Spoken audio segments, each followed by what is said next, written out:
Hello friends, स्वागत है एक बार फिर से आप सभी का होम ट्यूशन क्लासेस में। जहाँ फ्रेंड्स पिछले वीडियो में मैंने प्रश्नावली 3.3 का एक नंबर का सारा सॉल्यूशन कर लिया था। अब हम लोग 2 नंबर देखेंगे। ठीक है फ्रेंड्स, अब देखिए क्वेश्चन क्या है। 2x प्लस 3y बराबर 11 और 2x माइनस 4y बराबर 24 को हल कीजिए और इससे m का वह मान ज्ञात कीजिए जिसके लिए y बराबर mx प्लस 3 हो। ठीक है, तो यहाँ पे देखिए फ्रेंड्स, आपको प्रतिस्थापन विधि विलोपन विधि कुछ नहीं बोला है। ठीक है, तो आप इसको प्रतिस्थापन विधि से हल कर सकते हैं या तो विलोपन विधि से भी हल कर सकते हैं। ठीक है, तो इसको हम लोग, ठीक है, विलोपन विधि आपके लिए अच्छा रहेगा क्योंकि एक्स वाई का मान इसमें जल्दी निकलता है। ठीक है, आप एक ही बार में कर सकते हो, तो विलोपन विधि। ठीक है फ्रेंड्स, सबसे पहले हम लोग देखिए जो चीज दिया हुआ है यहाँ से ये तक दिया हुआ है, इसको हम लोग लिख लेंगे पहले। 2x प्लस 3y बराबर 11, समीकरण कितना हो गया 1। अब दूसरा वाला देखिए फ्रेंड्स, दूसरे वाले को हम लोग लिखेंगे 2x माइनस 4y बराबर माइनस 24, इसको समीकरण 2। अब देखिए फ्रेंड्स, इसमें से आपको क्या होना चाहिए था, एक बराबर होना चाहिए था, या तो ये वाला या तो ये वाला। देखिए ये 2 है, ये भी 2 है, और ये तो बराबर नहीं है, तो ये बराबर है, तो हम लोग अब निकाल लेंगे आगे। देखिए फ्रेंड्स कैसे निकालेंगे, हम लोग यहाँ पे लिख सकते हैं समीकरण 1 और समीकरण 2 से, या तो समीकरण 1 माइनस समीकरण 2। तो हम लोग यहाँ पे लिखेंगे समीकरण 1 माइनस समीकरण 2। तो हम लोग क्या करेंगे, समीकरण 1 में समीकरण 2 को घटा देना है। ठीक है, तो आपको लिखना है 2x प्लस 3y बराबर 11, और ये वाला है आपका 2x माइनस 4y बराबर माइनस 24। ठीक है फ्रेंड्स, अब देखिए यहाँ पे ये भी प्लस ये भी प्लस, तो इसको हम लोग क्या करना पड़ेगा, माइनस, और यहाँ माइनस है तो इसका उल्टा करना पड़ेगा। ठीक है, माइनस रहेगा तो प्लस, और प्लस रहेगा तो माइनस देना पड़ेगा। यहाँ पे माइनस है तो यहाँ भी आपको क्या देना पड़ेगा, प्लस, उसका उल्टा। अब देखिए फ्रेंड्स, ये माइनस और ये प्लस कट गया, तो अब देखिए फ्रेंड्स ये भी प्लस ये भी प्लस, इसका बीच वाले का कोई वैल्यू नहीं है। ठीक है, ये भी प्लस ये भी प्लस, 4 और 3 7, और इसके साथ y है तो y। अब देखिए फ्रेंड्स, यहाँ 24 और 11 कितना हो जाएगा, 35। तो इस प्रकार से y बराबर क्या हो जाएगा कि 35 को ऊपर रखेंगे और 7 को नीचे। अब देखिए फ्रेंड्स, ये तो कट जाएगा, 7 एक 7, 7 दूनी 7 पचे 35। तो फ्रेंड्स यहाँ पे देखिए आप y का मान कितना आ गया, 5 आ गया। ठीक है, ये y का मान निकला। अब y का मान हम लोग क्या करेंगे, समीकरण 2 में बैठाने पर यहाँ पे हम लोग लिखेंगे कि y का मान समीकरण 2 में बैठाने पर, क्योंकि सबसे पहले x और y का मान नहीं निकालेंगे तो वो m का मान हम लोग नहीं निकाल बैठाने पर। ठीक है, अब समीकरण 2 कौन सा था आपका फ्रेंड्स, देखिए ये वाला था 4x minus 2x minus 4y बराबर 24। तो यहाँ पे हम लोग वो वाला लिख लेंगे, कौन वाला लिख लेंगे, जो आपका समीकरण था। तो 2x माइनस 4y बराबर माइनस 24। अब देखिए फ्रेंड्स, y का मान तो 5 आया है आपका, 2x का 2x, 4 इंटू वाई का मान कितना आया है, 5। ठीक है, मैंने बैठा दिया। अब बराबर में कितना कर देंगे, माइनस 24। अब ध्यान से देखिए फ्रेंड्स, ये 2x है, 4 पचे 20, ये माइनस 20 है, बराबर के उधर गया तो क्या हो जाएगा, प्लस हो जाएगा।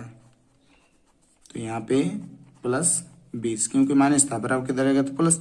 सो अब देखिए फ्रेंड्स, अब हम लोग x को छोड़ देंगे, x, और यहाँ देखिए फ्रेंड्स कौन वाला बड़ा है, 24 की 20, 24 में 20 गया तो माइनस कितना बचेगा, 4, और बट्टा में आपका कितना आ जाएगा, ये वाला जो 2 है ये तो बट्टा में हो जाएगा। तो देखिए 2 एक 2, 2 दूने 4, तो माइनस 2 आ गया x का मान, y का मान 5 आया था। ठीक है, अब हम लोग को इसमें बैठाना है, किसमें पुट करना है, देखिए इसमें पुट कर लेना है, y बराबर mx प्लस 3। तो हम लोग लिखेंगे y बराबर mx प्लस 3। तो ध्यान दीजिएगा फ्रेंड, y का मान कितना है 5, m का मान तो कुछ है नहीं, तो m का m।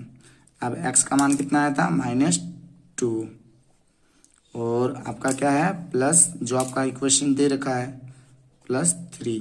ठीक है, तो हम लोग इधर कर लेते हैं, थोड़ा सा जगह कम पड़ गया। तो देखिए फ्रेंड्स, ये प्लस है, बराबर किधर रहेगा तो क्या हो जाएगा, माइनस। तो हम लोग पहले 5 था, ये प्लस है, ये प्लस है, बराबर किधर रहेगा तो क्या होगा, माइनस, और इधर माइनस 2 को m से गुना करेंगे तो माइनस 2m।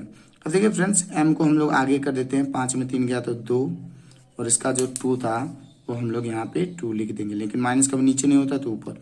कटा तो -1 आ गया m का मान। तो इस प्रकार से इसका सॉल्यूशन हो गया। चलिए अब इसका अगला देखिए क्वेश्चन।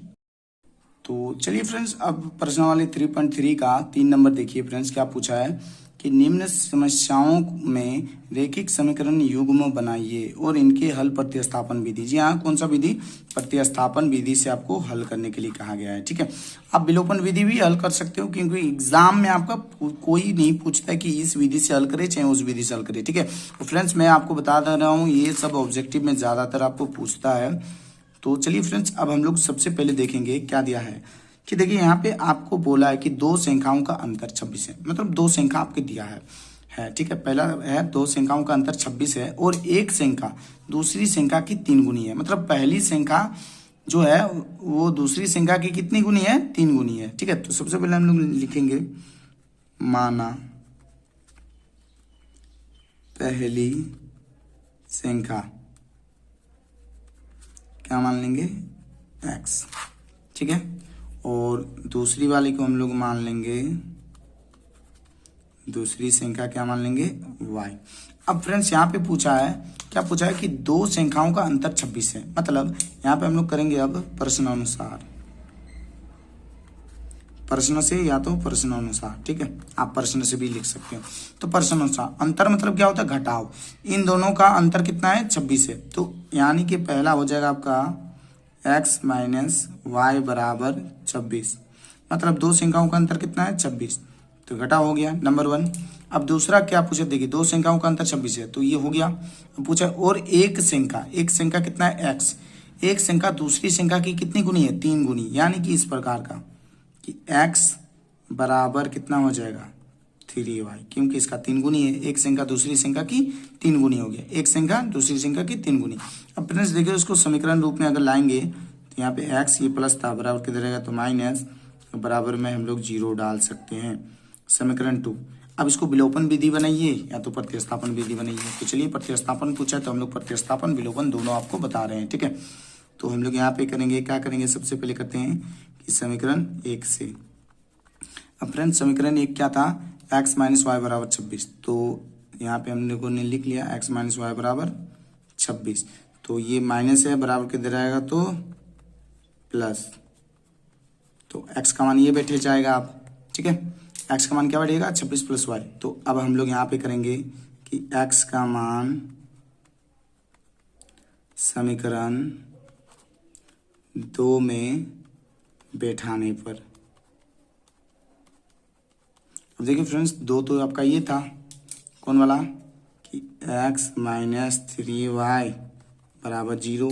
सो x का मान आपका कितना आया है? 26 प्लस y माइनस 3y बराबर 0।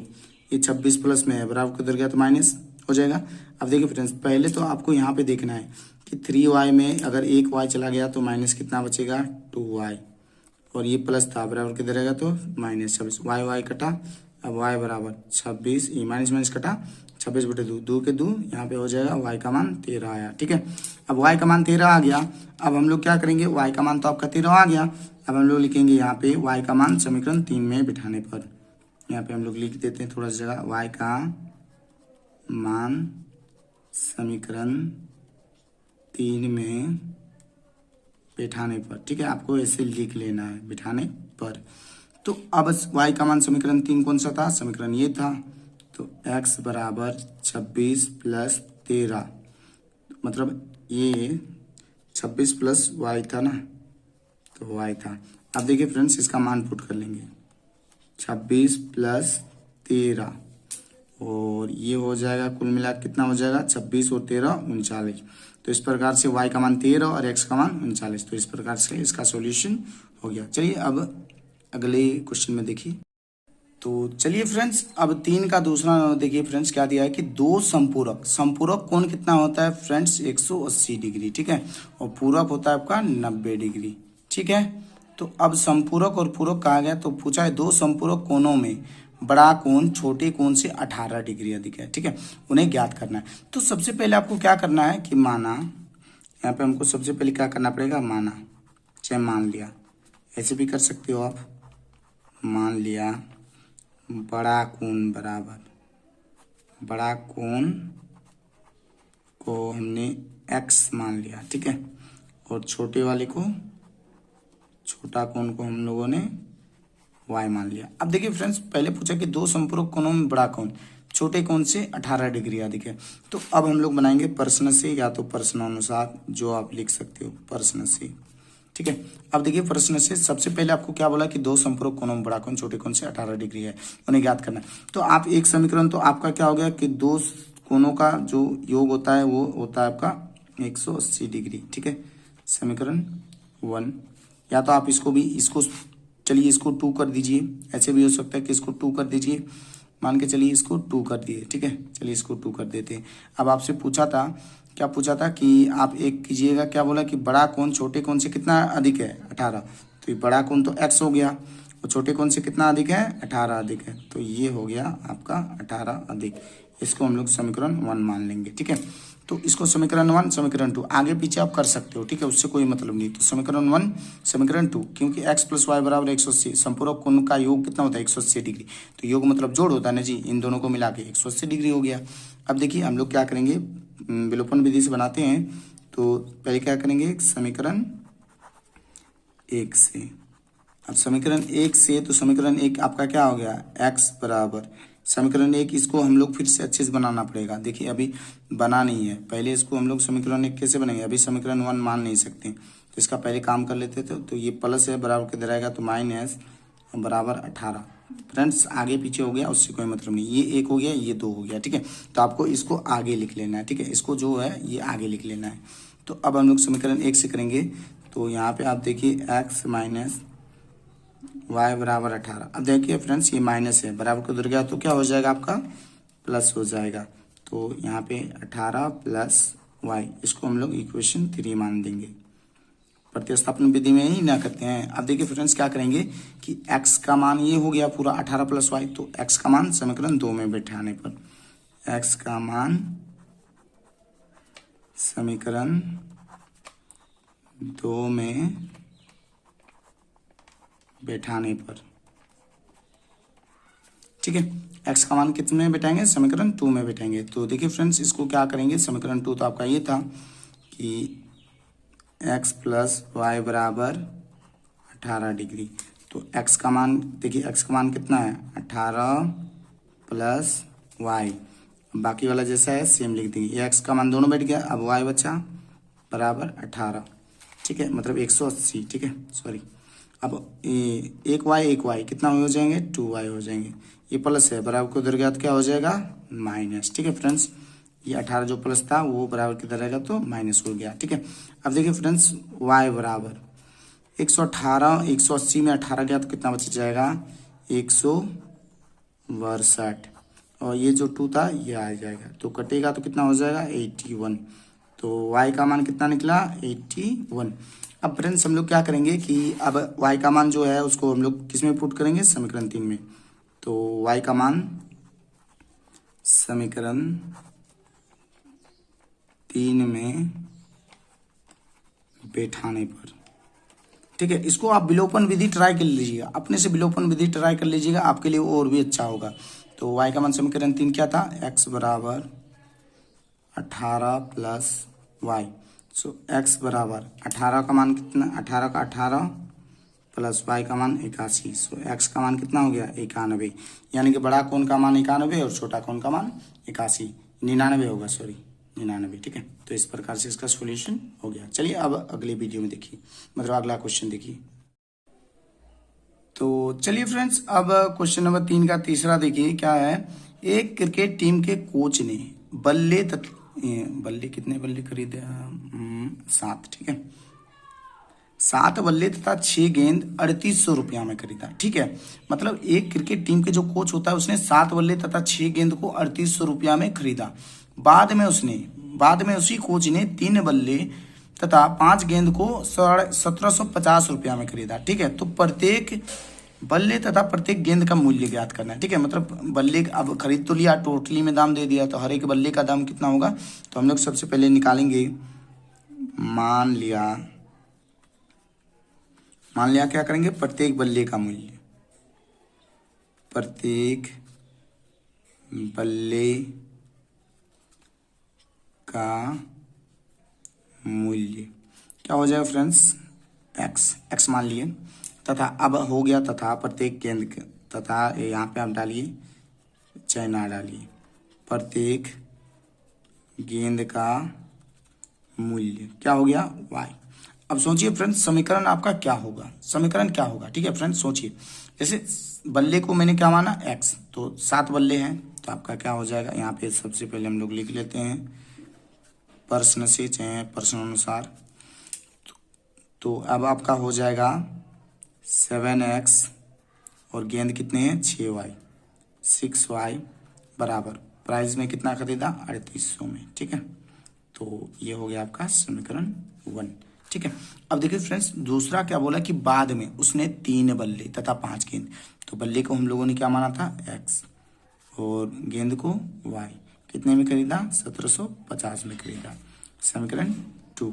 अब आप इसको विलोपन में बनाइए या प्रतिस्थापन में बनाइए। प्रतिस्थापन बोला है ठीक है, लेकिन प्रतिस्थापन से मेरे ख्याल से आपको विलोपन बनाना चाहिए, ठीक है, वो चीज़ आपका अच्छा रहेगा, ठीक है। तो अगर विलोपन बनाओगे तब पर भी ठीक है, प्रतिस्थापन विधि बनाओगे तब पर भी ठीक है। तो सोचिए फ्रेंड्स अब हम लोग कौन सा विधि, चलिए हम आपके लिए तो मेरे ख्याल से तो आप लोग विलोपन बनाइए, सबसे बेटर रहेगा, ठीक है। नहीं तो लॉन्ग इनफ हो जा रहा है, आप देख ही सकते हो। तो विलोपन बनाने के लिए आपको क्या करना पड़ेगा फ्रेंड्स कि इन दोनों को इक्वल, चलिए प्रतिस्थापन बोला तो प्रतिस्थापन कर देते हैं, विलोपन आप अपने से कर लीजिएगा। तो सबसे पहले हम लोग करेंगे समीकरण 1 से प्रतिस्थापन हम बना देते हैं, क्योंकि पूछा है विलोपन, आप खुद से ट्राई कीजिए, नहीं होगा तो पूछिए। 7x प्लस मतलब कमेंट बॉक्स में कमेंट करके बताइए, मैं समझाने की पूरी कोशिश करूंगा। 7x प्लस 6y बराबर 3800, ठीक है। तो इसको हम लोग लिखेंगे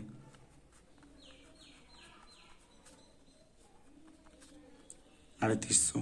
अब देखिए फ्रेंड्स ये प्लस है, बराबर को उधर गया तो क्या हो जाएगा माइनस हो जाएगा। तो 7x का 7x 3800 माइनस 6y। अब देखिए फ्रेंड्स x बराबर 3800 बट्टा में 6y 7, ठीक है, बट्टा में नहीं माइनस 6 7, ठीक है, ये हो गया आपका।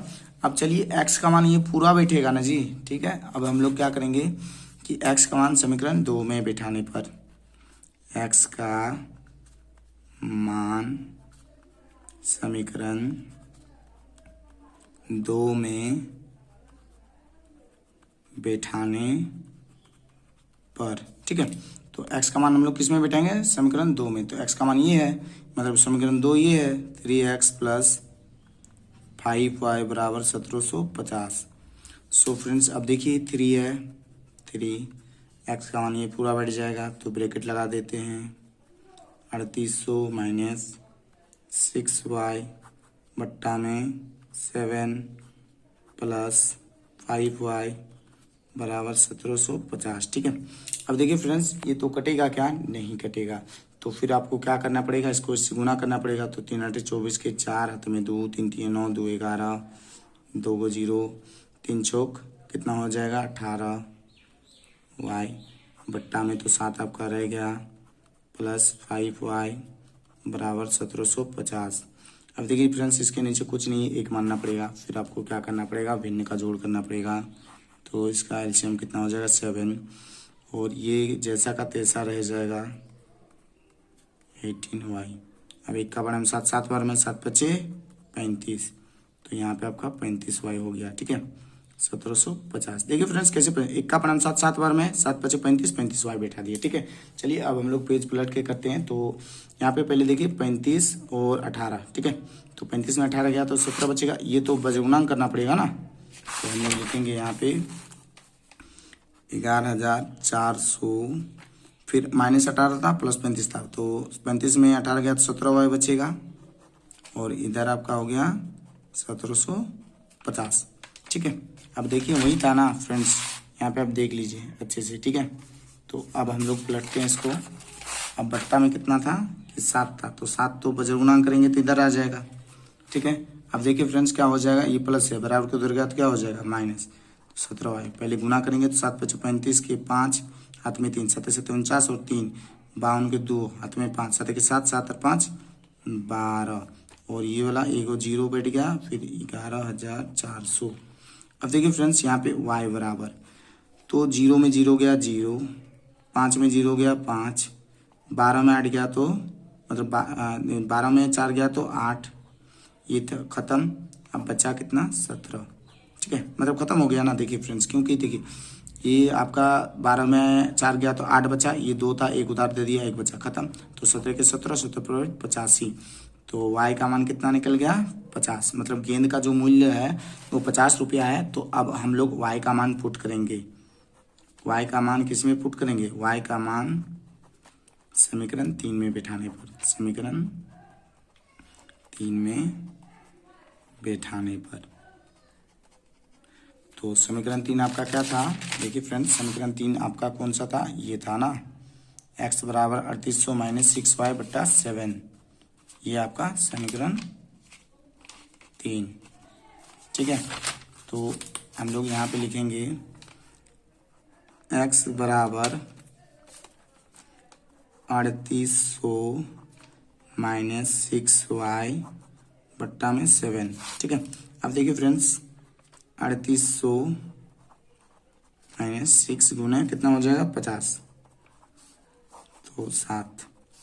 अब देखिए कितना हो जाएगा 3800 6 पचे 30, मतलब 300 बट्टा में 7। 3800 में 300 गया तो कितना बचेगा 3500 बट्टा में 7, 7 के 7, 7 बचे 35। कितना आ गया? x का मान आ गया 500 और y का मान आ गया 50, मतलब बल्ले का मूल्य 500 और गेंद का मूल्य 50। तो इस प्रकार से इसका भाई सॉल्यूशन हो गया। इसको आप विलोपन विधि से अब ट्राई कर लीजिए। चलिए अब अगला क्वेश्चन में देखिए इसका।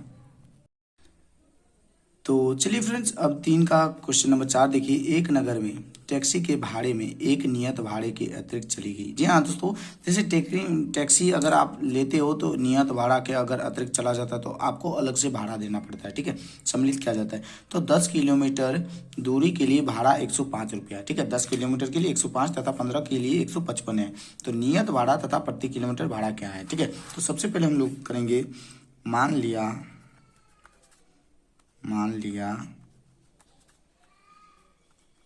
नियत भाड़ा, ठीक है, नियत भाड़ा, ठीक है, x रुपया तथा प्रति किलोमीटर भाड़ा, प्रति किलोमीटर भाड़ा अलग है, प्रति किलोमीटर भाड़ा कितना हो जाएंगे y, ठीक है। अब देखिए फ्रेंड्स, क्या दिया है? किलोमीटर 10 है लेकिन नियत भाड़ा जो नहीं दिया हुआ है, ठीक है। तो आपको क्या करना है कि x प्लस किलोमीटर भाड़ा कितना है 10, तो 10 और 10 किलोमीटर के वाला को y मान लेंगे और उसके लिए कितना भाड़ा देना पड़ता है 105, समीकरण 1, ठीक है। यहाँ पे आपको करना है क्या है? प्रश्न से, ठीक है। अब इसका हो गया। अब दूसरा वाला देखिए, दूसरा वाला क्या बोला? 15 किलोमीटर के लिए 155, तो नियत भाड़ा आपका क्या रहेगा x और 15 y बराबर 155। अब इसको आप विलोपन विधि या प्रतिस्थापन विधि, जो आपका अच्छा। तो चलिए मैं आपको एक विलोपन विधि, मैंने प्रतिस्थापन तो मैं आपको दिखा ही रहा हूँ, चलिए इस बार हम लोग विलोपन विधि का प्रयोग करेंगे। तो देखिए फ्रेंड्स, यहाँ पे इक्वल हो रहा है तो आपको इसमें प्रतिस्थापन अपने से बना लेना है ताकि आपका रिवीजन भी और मजबूत हो जाएगा, ठीक है। तो यहाँ पे देखिए, ये मतलब इन दोनों में से एक को बराबर है तो ये ऑलरेडी बराबर है, तो हम लोग यहाँ पे लिखेंगे समीकरण 1 घटा समीकरण 2 से, ठीक है। तो इसको हम लोग विलोपन विधि, किस विधि से प्रयोग कर रहे हैं? विलोपन। तो हम लोग विलोपन बना रहे हैं, प्रतिस्थापन बोला गया है लेकिन आप बना सकते हो, ठीक है। तो अब देखिए फ्रेंड्स क्या करेंगे, तो मिल तो रहा है 105, इसको भी लिख लेते हैं 155। देखिए ये बनाते हैं ना तो जल्द में ही हो जाता है। देखिए ये प्लस है तो नीचे माइनस दे दीजिए तब ना कटेगा, प्लस है तो माइनस, प्लस है तो माइनस। अब देखिए ये माइनस ये प्लस कटा। अब 10 बड़ा है कि 15? 15 बड़ा है, 15 में 10 गया तो 5 बचेगा y, माइनस वाला बड़ा था तो यहाँ भी माइनस। अब देखिए 155 में मतलब 155 में 105 गया तो कितना बचेगा 50 बचेगा, ये भी माइनस वाला बड़ा था तो माइनस, माइनस माइनस खत्म। y का मान क्या आ जाएगा 50/5, 5 के 5, 5 दूने 5 दें 50, ठीक है। तो y का मान 10 निकल गया। अब हम लोग लिखेंगे y का मान समीकरण 2 में बैठाने पर, 2 में बैठाने पर, ठीक है। तो अब हम लोग y का मान जो ले लेते हैं, देखिए डायरेक्ट y का मान हम लोग 10 बैठा देते हैं, x प्लस कितना है 15 गुने y का मान 10 बराबर 155। अब ये प्लस बराबर के जरिए क्या हो जाएगा माइनस, तो कितना हो जाएगा 15 दें 150, कितना आया, x का मान 5। ठीक है, अब आपसे पूछा गया था क्या कि अगर कोई व्यक्ति 25 किलोमीटर चला जाता है, ठीक है, तो नियत भाड़ा आपका कितना हो गया, 5 और अतिरिक्त 10, तो 25 किलोमीटर। तो हम लोग यहाँ पे लिखेंगे व्यक्ति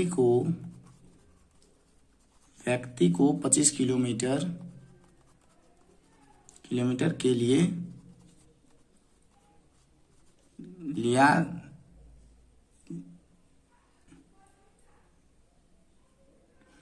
लिया दिया भाड़ा। ठीक है, तो हम लोग लिखेंगे लिया दिया भाड़ा। ठीक है, तो 25 किलोमीटर के लिए मतलब नियत भाड़ा आपका कितना है, देखिए फ्रेंड्स, नियत तो आपका 5 ही है, ये तो जुड़ेगा, और 25 को अब जो किलोमीटर के हिसाब से जोड़ेंगे तो 5 और इधर 250, तो दोनों मिला कितने हो जाएंगे, 255 रुपया इसको भाड़ा देना पड़ेगा, क्योंकि आपका नियत भाड़ा 5 लगेगा ही लगेगा। ठीक है, तो इस प्रकार से इसका सोल्यूशन हो गया। चलिए अब इसका अगला देखिए।